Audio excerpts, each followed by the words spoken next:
Today I want to talk about a topic near and dear to my heart: beauty and cosmetics. When we talk about the history of Black beauty, we often think about Madam C.J. Walker and Annie Turnbull Malone, women who pioneered the mass production of hair care and cosmetics for Black women.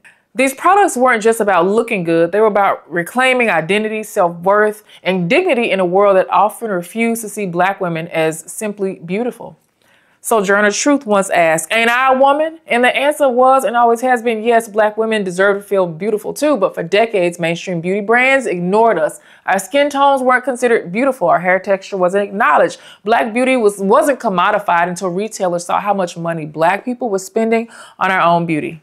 In 1973, Eunice Johnson changed the game by creating Fashion Fair Cosmetics, the first major retail brand for darker skin tones. Before that, Black women had to mix multiple foundations just to find a shade that worked. Other brands like Afram, Libra, Flora Roberts, Iman followed suit, proving that Black beauty was an industry worth investing in. Let's go back to the 1930s when Black cosmetic chemists like those at Keystone Laboratories in Memphis, Tennessee, shout out to my hometown Memphis, allegedly had a Black chemist named Jackson Green who wanted his mother, wife, and daughter to feel just as beautiful as the white women he had been making cosmetics for. His work, like the work of many Black beauty pioneers, was about more than aesthetics. It was about self-affirmation and pride.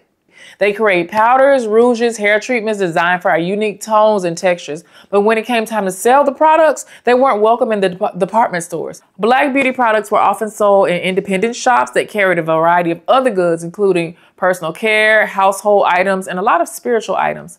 These shops became community hubs, places where Black consumers could find products that catered specifically to them, especially when larger retailers ignored them.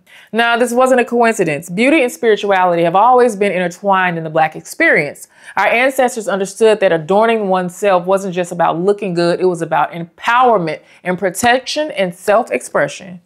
In many Black traditions, beauty rituals were spiritual rituals. Hair care was an act of self-respect and defiance and a practice with connecting with our roots. Makeup wasn't just about appearance, it was about confidence, identity, and sometimes even protection. This connection is why even today, Black beauty products are still found in spiritual shops. The same stores that sell Florida water, ancestor candles, and protection oils, they also carry hair grease and face powders. Because in our community, beauty is never just about vanity, it's about power. Today, Black consumers drive the beauty industry forward, spending $9.4 billion annually. We prefer Black-owned brands, yet Black businesses still only make up a small percentage of the industry. The legacy of pioneers like Walker, Malone, Johnson, and even unseen chemists like Jackson Green remind us that our beauty is valuable and our beauty is powerful. So this Black History Month, let's remember, every time we step into our beauty ritual, we're engaging in something sacred. We're continuing a legacy that stretches back generations. Black beauty is spiritual, always has been, and always will be.